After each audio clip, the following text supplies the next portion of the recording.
इसमें इस चैप्टर में सिर्फ और सिर्फ गुड्स से रिलेटेड बात होंगी अपनी। ठीक है। सेल्स सेल्स इस चैप्टर में तीन चीजें कंसिस्ट करता। ओ, पी और सी। ओपीसी में ओ का मतलब ओनरशिप, पी का मतलब पोजेशन, सी का मतलब कंसिडरेशन।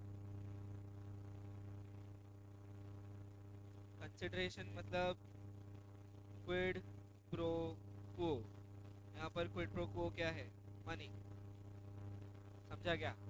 या तो फुल्ली मनी, या तो partly money and partly thing, दोनों भी चलेगा, दोनों में से कुछ भी चलेगा। ठीक है।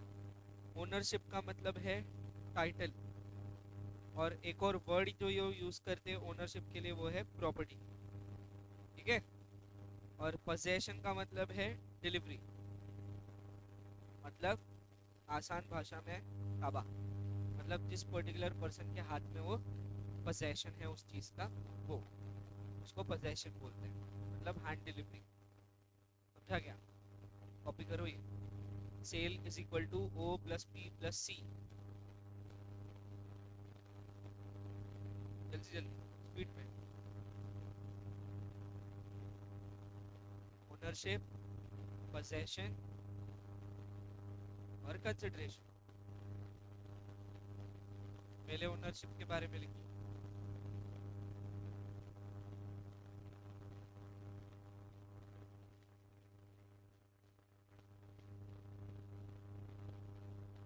ओनरशिप मतलब टाइटल।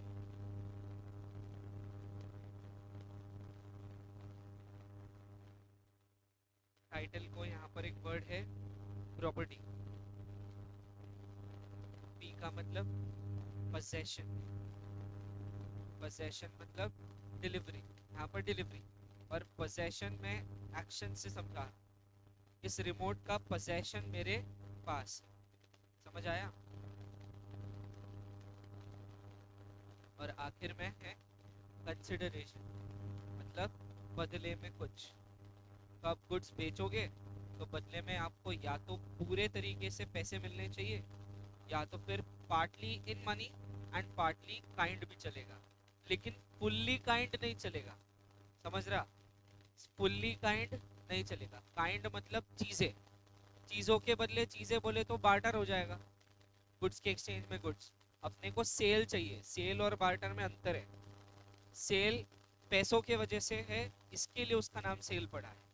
समझा? मनी के वजह से उसी में पड़ा है आप। और ऑन दी अदर हैंड, जब बार्टर बोलते हैं तो गुड्स के बदले गुड्स ही आते हैं, कंप्लीट नहीं, वहां पर पैसों की बातचीत होती ही नहीं। अपन क्या पढ़ रहे हैं? सेल्स ऑफ गुड्स, मतलब सेल, और अपने को चाहिए पैसे। अब ये पैसे 100 रुपए भी हो सकते हैं, मतलब जैसे मान लो मैंने 100 रुपए की चीज बेची तो पूरे 100 रुपए भी हो सकते हैं, या तो फिर 100 रुपए की चीज के आप 50 रुपए दे दो और बाकी के 50 की कोई चीज। समझा क्या? चलेगा। लेकिन 100 के 100 की चीज नहीं हो सकती, मतलब वो गुड्स के बदले गुड्स नहीं आएंगे। क्लियर है? पक्का? याद रहेगा? तो सेल मतलब ओ पी सी। हाँ, इस वाले ओपीसी को कंपनीज एक्ट वाले ओपीसी का कंफ्यूजन नहीं होना चाहिए। ठीक है, ये पर ओपीसी याद रहता। अब है ना, अगर इन तीनों में से एक भी गायब हुआ तो फिर वो सेल नहीं है। ओपीसी, तीनों में से एक भी गायब हुआ तो वो सेल नहीं। ठीक है। शॉर्टकट बात करते हैं। सबसे पहले और सबसे इंपॉर्टेंट चीज है टाइटल। टाइटल का हमने मीनिंग लिखा ओनरशिप। ठीक है।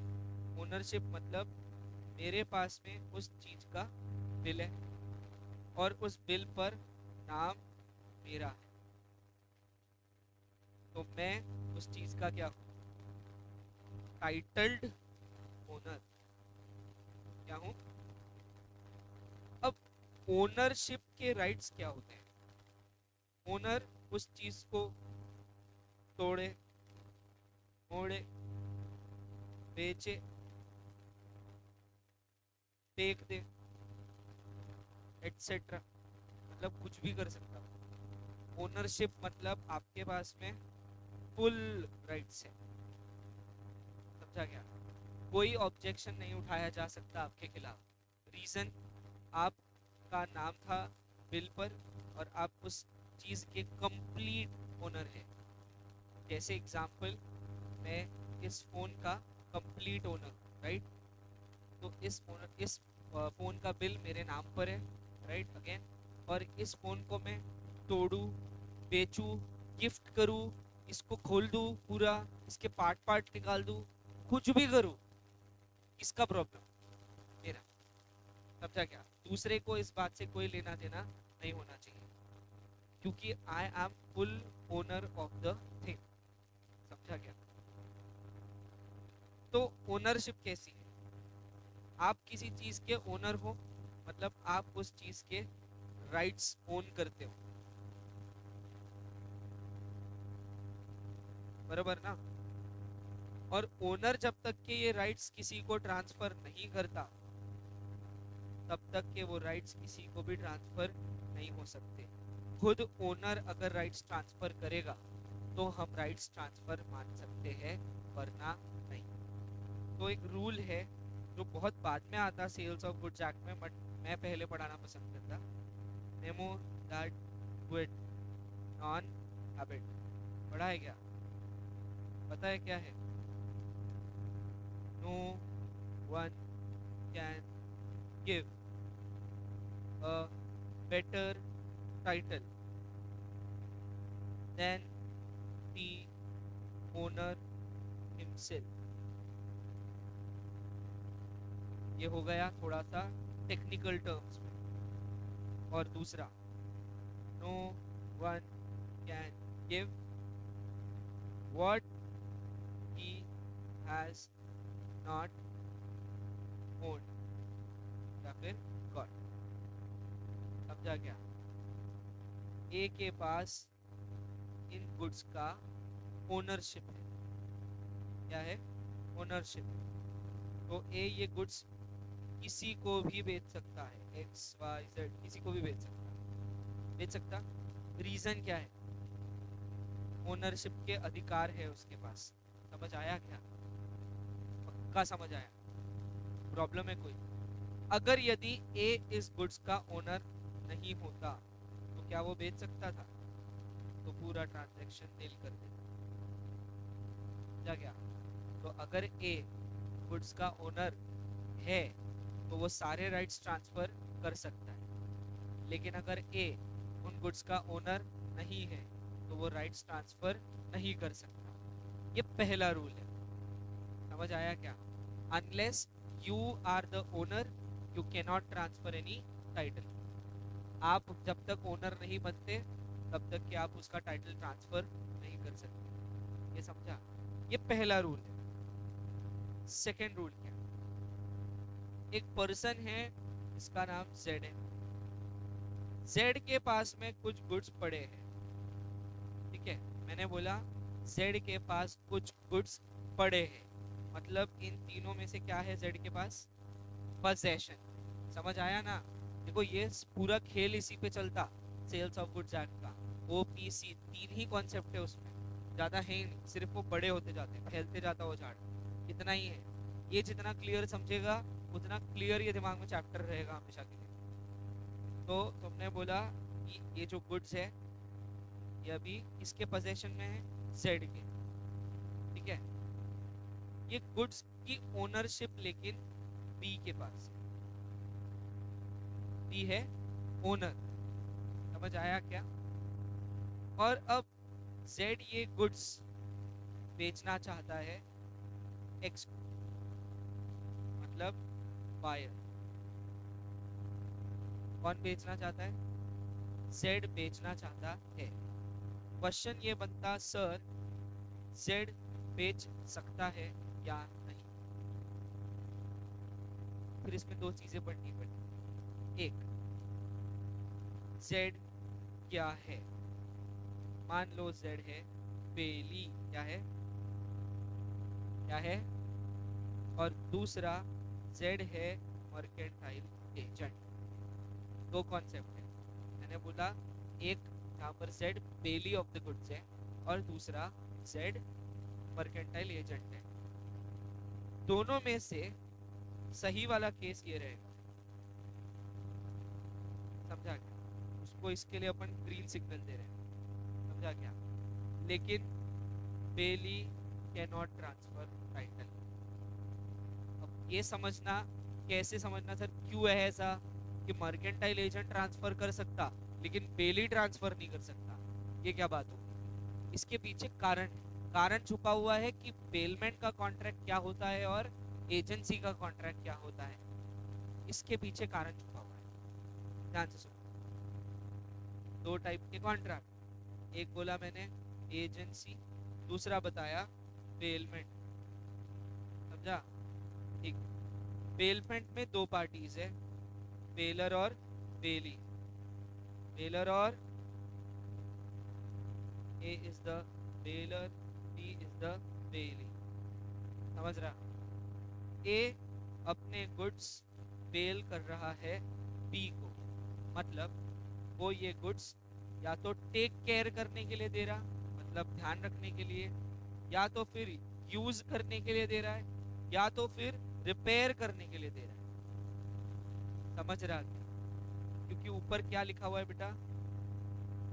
सर अगर आप इसमें सेल लिख देते तो ऊपर ये टाइटल गलत हो जाएगा, फिर वो बेलमेंट नहीं है, फिर वो कहाँ चला जाएगा? सेल, कॉन्ट्रैक्ट ऑफ सेल हो जाएगा। समझ रहा? मैं देखो तुमको डायरेक्टली मीनिंग नहीं बता रहा हूँ, मैं इनडायरेक्ट वे से समझा रहा हूँ कि बेलमेंट क्या है। तो ये बात तो क्लियर हो गई कि बेलमेंट में सेल नहीं आता, सेल अलग, बेलमेंट अलग। समझा? तो बेलमेंट में आप क्या कर सकते हैं? एक तो अपने पड़ोसी को अपना कुत्ता दे दो ध्यान रखने के लिए, ध्यान रखने के लिए। बेचा है क्या कुत्ता? नहीं, आपने उसको सिर्फ ध्यान रखने के लिए दिया कि भाई हम बाहर जा रहे हैं तो कुछ दिन के लिए या कुछ वक्त के लिए हमारे कुत्ते का ध्यान रख, या फिर कोई और चीज का ध्यान रख, व्हाटएवर। दूसरा, उसको कोई चीज की जरूरत थी जो आपके पास अवेलेबल है, जैसे क्या आपके पास में कोई बर्तन है जो उसके पास अवेलेबल नहीं है, तो उसने मांगा आपसे कि कुछ वक्त के लिए दे सकते हैं क्या? आप पड़ोसी हो, आपने अपने पड़ोसी होने का धर्म निभाया, आपने उसको बर्तन दिया यूज करने। ठीक है, यूज। तीसरा, आपका फोन खराब हो गया, आपने मोबाइल शॉप वाले को फोन रिपेयर करने के लिए दिया। समझ रहा क्या? तीनों में से कौन से केस में गुड्स वापस आएंगे?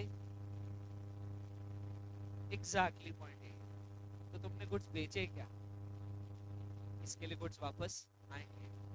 तो इसमें बेली की ड्यूटी क्या है? गुड्स वापस करना। बेलर का राइट क्या है? गुड्स वापस लेना। समझा क्या? एक और ड्यूटी है बेली की, जिस पोजीशन में या जिस तरीके के गुड्स वो लिया था उसने, या फिर बोलो आप अ, जिस स्टेट में वो गुड्स थे, करेक्ट, जिस स्टेट में वो गुड्स थे उसी स्टेट ऑफ गुड्स में आपको वो चीज वापस करनी है। मतलब बेलर का अधिकार है कि गुड्स उसी स्टेट में वापस मिलना चाहिए जिस स्टेट में हमने उसको दिया था। मान लो जैसे मैंने इसको फोन हैंड ओवर किया, ठीक है, अभी फोन की कंडीशन एकदम टकाटक है, ये भाई साहब फोन वापस कर रहे हैं लेकिन फोन के ऊपर एक डेंट लगाकर वापस कर रहे हैं। अब बताओ स्टेट एक जैसी है? नहीं। पॉइंट समझा? पॉइंट ये है कि ये मेरा अधिकार है कि मेरे फोन की कंडीशन ठीक उसी तरीके की होनी चाहिए जिस तरीके का मैंने उसको सेल किया था, या सॉरी पेल किया था, उसी स्टेट में मुझे वापस मिलना चाहिए। जैसे दिए थे वैसे ही वापस आने चाहिए, ये बेलमेंट की कंडीशन। अब बेलमेंट का कंपैरिजन कर दे जो अपन पॉइंट पर थे कि सर आपने बेलमेंट कैंसिल किया, मतलब आपने ये बोला कि बेलमेंट में आप सेल नहीं कर सकते। क्यों नहीं कर सकते? क्योंकि बेलर और बेली का रिलेशनशिप सिर्फ तीन चीजों के लिए अराइज होता है, एक है टेकिंग केयर, दूसरा है यूज और तीसरा है रिपेयर। क्लियर? पक्की बात? सर फिर एजेंट ऐसा क्या करता? तो एजेंसी के रिलेशन में अगेन दो पार्टीज है, एक है प्रिंसिपल और दूसरा है एजेंट। एजेंट वो सब काम कर सकता जिसका राइट प्रिंसिपल ने उसको दिया है। प्रिंसिपल अपने पावर्स देता किसको? एजेंट। तो एजेंट वो सारे राइट्स एक्सरसाइज कर सकता है जो उसको किसने दिए हैं? प्रिंसिपल ने दिए। समझ रहा है? तो अगर हमारे एग्जांपल में बी ने अगर मर्केंटाइल एजेंट को मतलब जेड को सारे राइट्स अगर ट्रांसफर कर दिए, तो क्या मर्केंटाइल एजेंट फर्दर सेल कर सकता है? पॉइंट समझा कि क्यों एक मर्केंटाइल एजेंट फर्दर सेल कर सकता है और दूसरा अपन ने पढ़ा कि क्यों नहीं कर सकता बेली। क्लियर है? बेली के पास में गुड्स का पोजेशन आता, ओनरशिप नहीं आती। सर यही तो मर्केंटाइल एजेंट के साथ में भी हुआ। मर्केंटाइल एजेंट के पास में पोजेशन है और एक अधिकार है गुड्स बेचने का। टाइटल तो उसके पास में भी नहीं है सर, क्योंकि टाइटल हमारे एग्जाम्पल के अनुसार किसके पास है? बी के पास। बराबर है कि जेड के पास है क्या टाइटल? नहीं। लेकिन स्टिल जेड क्यों बेच पा रहा? सर ये अधिकार उसको दिया बी ने। समझ आया? पक्का? तो फिर सर ये केस तो बेलमेंट में भी हो सकता कि बेलर ने बेली को बोल दिया जा बेच दे गुड्स, तो वहां पर बेलमेंट का रिश्ता खत्म हो गया, चालू हो गया एजेंसी। समझ रहा? जिस दिन बेलर ने बेली को ये कहा कि मेरे गुड्स जो तेरे पास पड़े हैं वो तू मार्केट में बेच दे, ये जिस दिन अधिकार बेलर ने बेली को दे दिया, उस दिन उनका बेलमेंट का रिश्ता खत्म हो गया और वहां से एक नया रिलेशन शुरू हुआ, कॉन्ट्रैक्ट ऑफ एजेंसी। समझ रहा क्या? क्योंकि वहां पर बेली बेचकर देने का काम करेगा एज एन एजेंट। क्लियर? पक्का? ये दिमाग में गया क्या? देखो ये बहुत बेसिक चीजें हैं जो आपको sales of goods act easily समझने में मदद करेगा, इसके लिए समझा। पक्का? प्रॉब्लम है अब इसमें कोई? सबको क्लियर है? फिर रीड करते हैं अपन बुक से।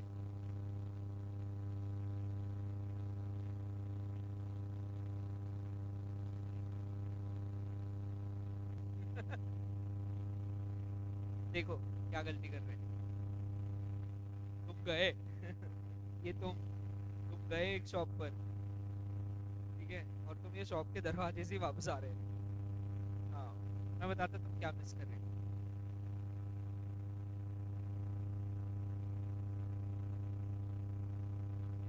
सेल, कैश सेल, पता है ना क्या रहता? कैश सेल तुरंत बाय करता ना, तुरंत बाय करता और तुरंत पैसे मिलते ना।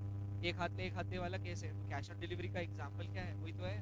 कैश ऑन डिलीवरी क्या रहता? ले डिलीवरी और दे पैसे। अगर पैसे नहीं दे रहा तो डिलीवरी भी नहीं मिलती। सिंपल है।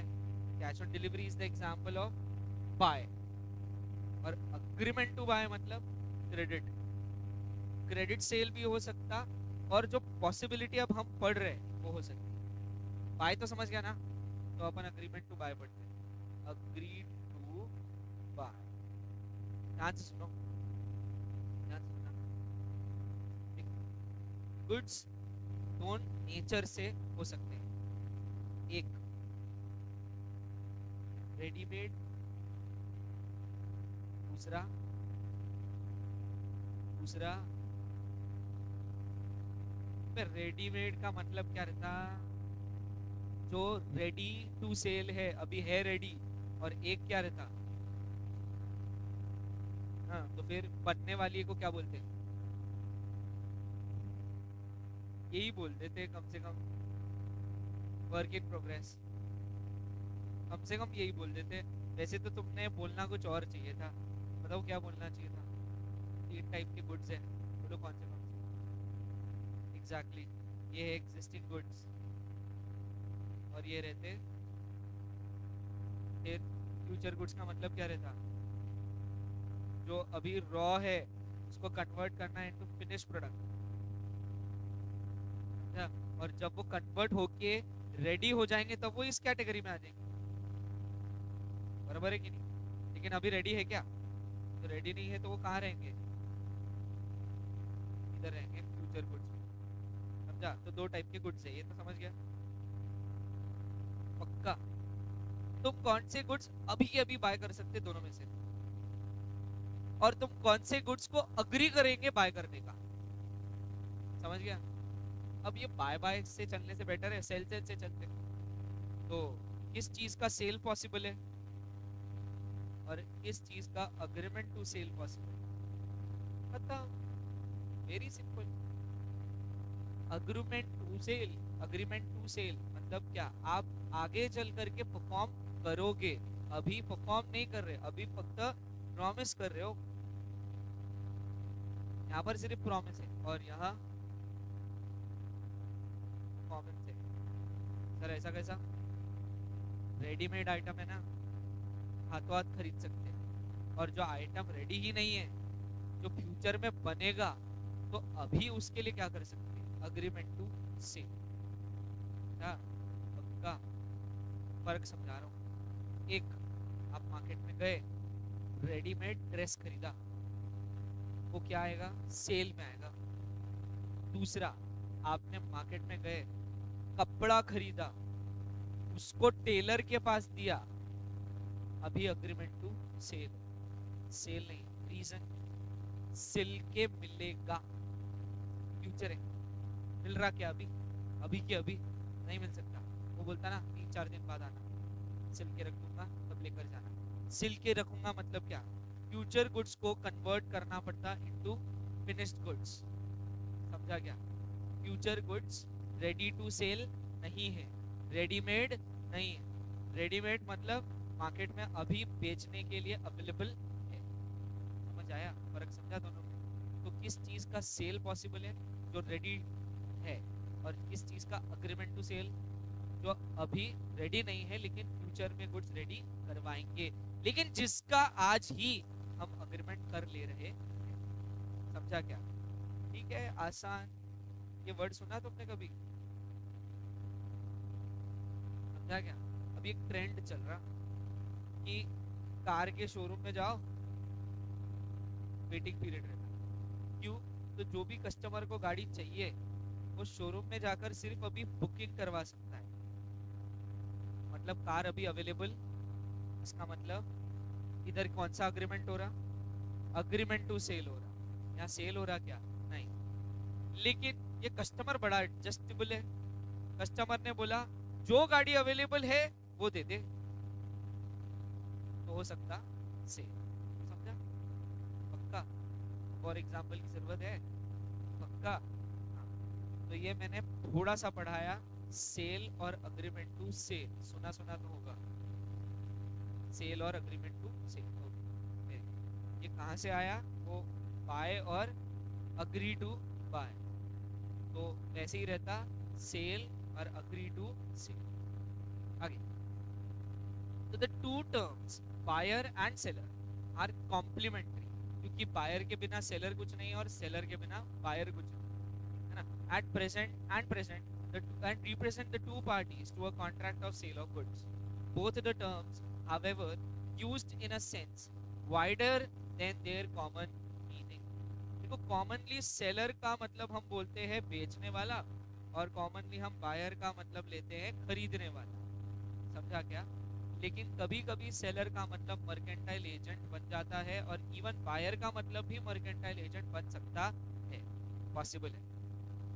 देखो, बता, तुमने चेन तो पढ़ा है ना, एक गुड्स पहले होते, एग्जैक्टली, फिर वहां से कहा जाते,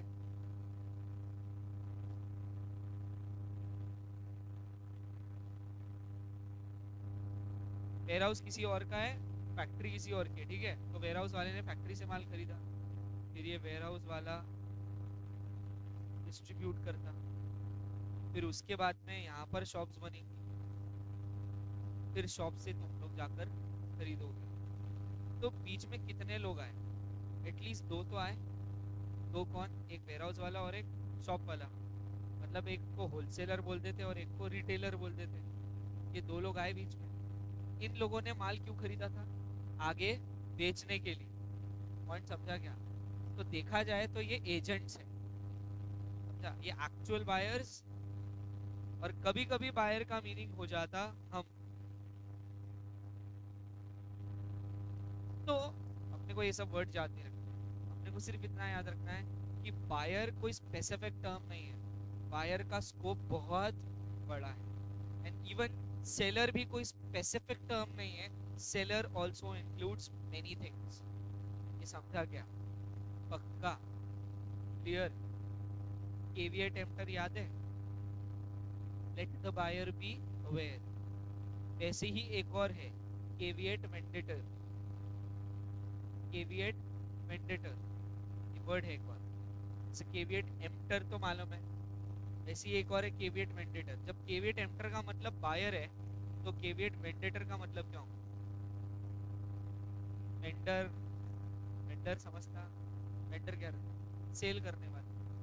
समझ आया? तो दोनों वर्ड्स हैं। तो ये यूनिट कौन सा है जहाँ पर आप पढ़ते हो कंडीशंस और वारंटीज? मतलब सेल्स ऑफ गुड्स एक्ट का सेकेंड या थर्ड यूनिट पता है? सेल्स ऑफ गुड्स एक्ट में कितने यूनिट है? 4 यूनिट है ना? हाँ पक्का है? ऐसा लग तो नहीं रहा मेरे को तुमको पता है, देख लेना एक बार। हाँ, उसमें से कंडीशन और वारंटी कौन सा यूनिट है? थर्ड वाला है, पक्का देख ले एक बार भैया।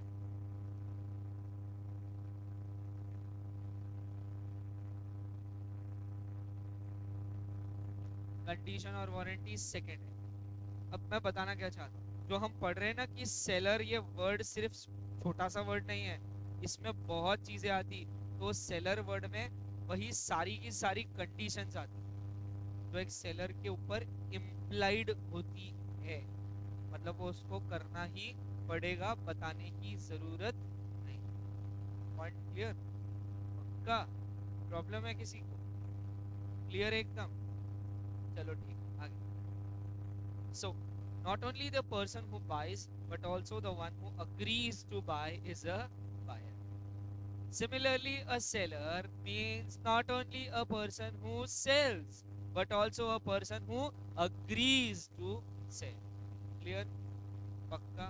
Aage. Goods. Goods means every kind of movable property. तो अपने को कीवर्ड्स पहले लर्न करने पड़ते हैं डेफिनेशन लर्न करने के लिए, फिर अपने को उसके बीच का ग्रामर लर्न करना है। तो पहला वर्ड हो गया मूवेबल प्रॉपर्टी। तो मेरे को वर्ड मूवेबल के दो मतलब बता सकते क्या?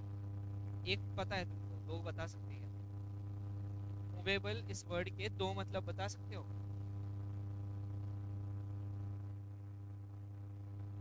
एक मूवेबल होता मोबाइल, मतलब एक जगह से दूसरी जगह मूव कर सकते हैं, जैसे ये रिमोट यहाँ से उठाया यहाँ रख दिया, मूव कर सकते हैं। और दूसरा, दूसरा मतलब मूवेबल का ट्रांसफरेबल। एक पर्सन से दूसरे पर्सन के नाम पे आप ओनरशिप ट्रांसफर अगर कर सकते हो, तो वो भी मूवेबल इस वर्ड का मतलब हो सकता है। समझा? हाँ। तो ये कंफ्यूजन ना हो इसके लिए बताया। अपने लिए फिलहाल मूवेबल का मतलब सिर्फ मोबाइल, मतलब जो एक जगह से दूसरे जगह हम मूव कर सके। ये रिमोट उठाया, इसको दूसरे जगह डिलीवर कर दिया, तो इसको मूव करके किया। पक्का? क्लियर है? और जब ये गुड्स को उठाकर आप दूसरे जगह रख सकते हो, इन गुड्स का या फिर इस टाइप का नाम है एक्चुअल डिलीवरी। समझ आया क्या? अमेज़न से आप गुड्स ऑर्डर करते हैं, आपके घर तक आते ना वो गुड्स, तो वो मूवेबल है कि इमूवेबल है? समझा क्या? कार मूवेबल है इमूवेबल है? हाँ। लैंड मूवेबल है अगर, तो सुपरमैन है तुम। हाँ, डायरेक्ट लैंड उखाड़ के ले जाएंगे, बोले डिलीवर करते इसको, पॉसिबल नहीं है। घर, लेकिन फॉरेन में घर मूवेबल भी है, उधर मोबाइल घर भी है, फिर वो अपने घर को वहां से मूव कर सकते हैं, शिफ्ट कर सकते हैं। समझा? मालूम है क्या तुमको ये? बोले क्या बता रहे हैं आप, मैं नीलकंठ हूँ, मेरे को नहीं मालूम? दुनिया में ये भी चल रहा? तुम्हारा ध्यान हिमालय में है ना ज्यादा। ठीक, तो पहली चीज, गुड्स का पहला फीचर क्या? मूवेबल होने चाहिए। इस चैप्टर में गुड्स का डेफिनेशन मतलब मूवेबल होना चाहिए। दुनिया में गुड्स तो बहुत प्रकार के हैं, ठीक है, हम इस चैप्टर के हिसाब से पढ़ रहे हैं। इसके लिए पहला line, goods are every, every बोले तो हर वो आइटम जो मूव हो सकता है वो गुड्स है। समझ रहा, तुम्हारी किडनी है क्या गुड्स है कि नहीं है, बोल जल्दी। है ना, ट्रांसप्लांट कर सकते हैं लेकिन ऐसा कोई करता नहीं है, बेच नहीं सकते तुम, पागल। हाँ, स्मगलर कहलाएंगे तुम, वो भी बॉडी पार्ट्स के, बहुत ज्यादा घिनौना हरकतें है। सो समझ गए। तो every kind of movable property. अब आगे क्या लिखा हुआ है, other than actionable claims and money. Actionable claims,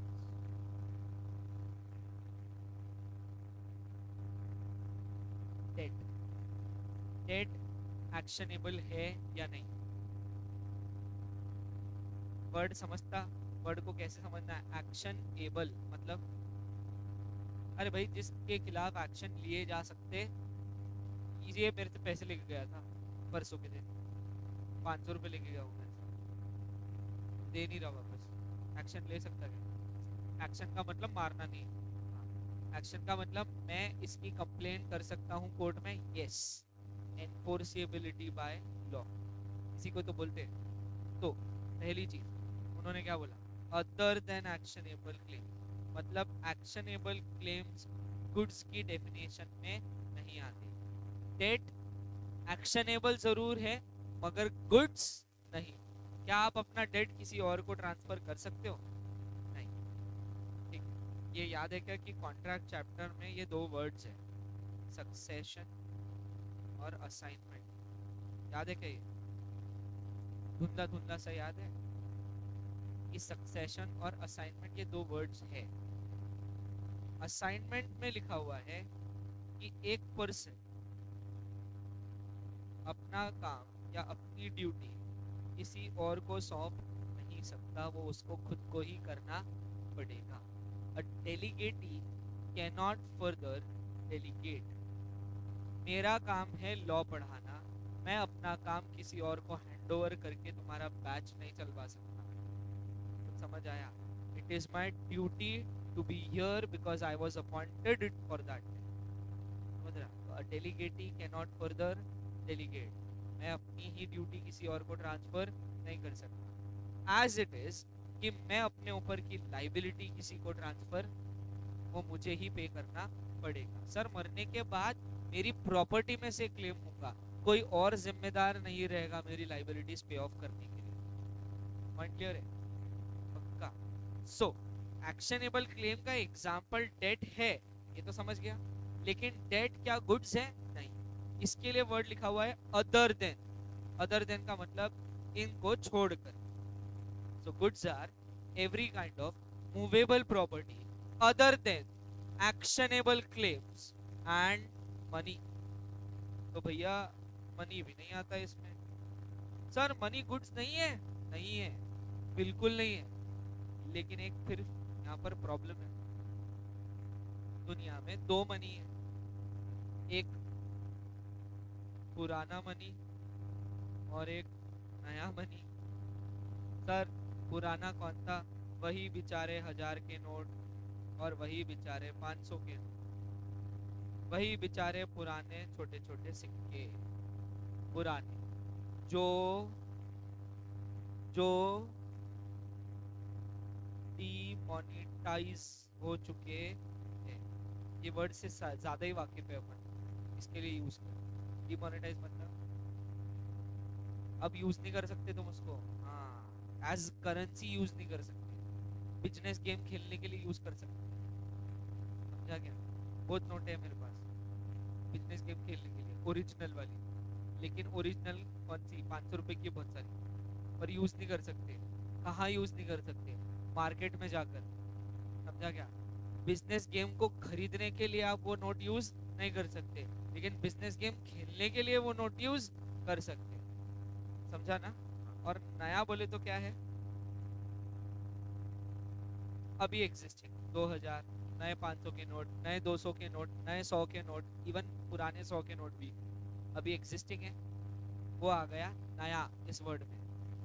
तो वो एक्चुअल मनी है जो अभी आप पैसा दे सकते हो और उससे चीजें खरीद सकते हो, वो आपका एक्चुअल मनी है। लेकिन जो सर पुराने प्रेशियस मेटल्स के कॉइन्स थे शिवाजी महाराज के टाइम के थे, वो वो गुड्स है, वो गुड्स है आज के तारीख में। रीजन,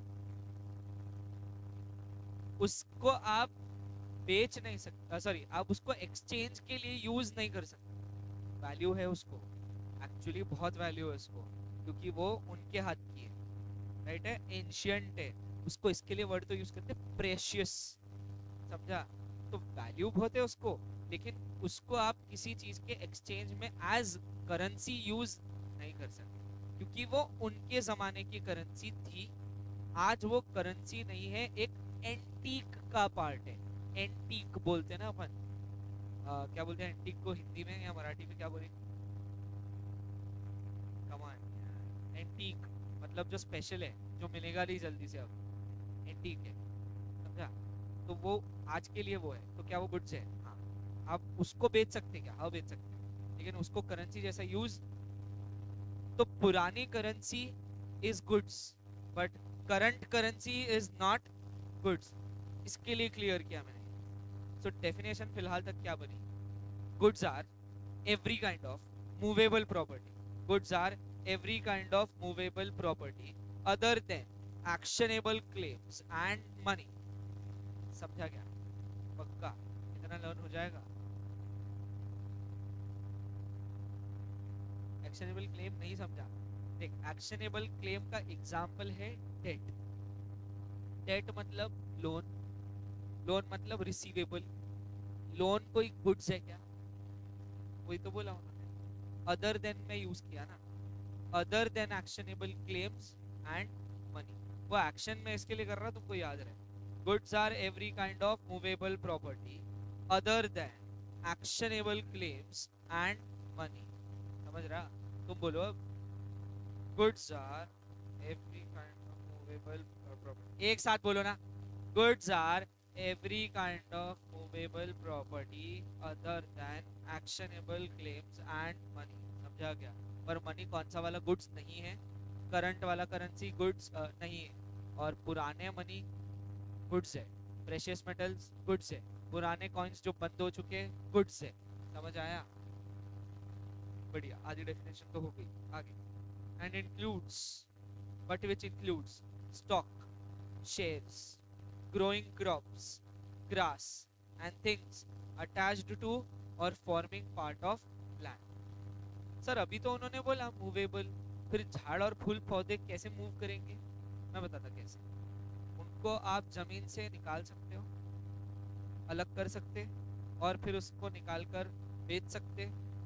फिर ये क्या करते, जो क्या बोलते हैं उसको, नर्सरी वाले लोग रहते, वो क्या करते? यही तो करते, वो झाड़ थोड़े थोड़े उगाते, फिर उसको एक वो कवरिंग करके मिट्टी लगा लेते नीचे से, फिर उसको बेचते मार्केट में। तो वो मूवी तो कर रहे हैं ना। गेहूं क्या है, उगा कैसे है? जमीन से उगा तो है, वही था ना, पर उसको फिर अलग किया ना। चाय की पत्ती क्या है, जमीन से उगी है, बाद में अलग किया ना, बराबर है? तो उगा वो वही है, जमीन फिक्स था, लेकिन उसको आप अलग कर सकते, पॉसिबल है। समझ रहा? तो आगे का लाइन देखो क्या लिखा हुआ है, which are agreed to be severed, मतलब जिसको आप जमीन से अलग कर सकते हो। समझ आया? यहाँ तक की पढ़ते आज, यहाँ रोकते, आगे का लेक्चर दूसरा कंटिन्यू करेंगे।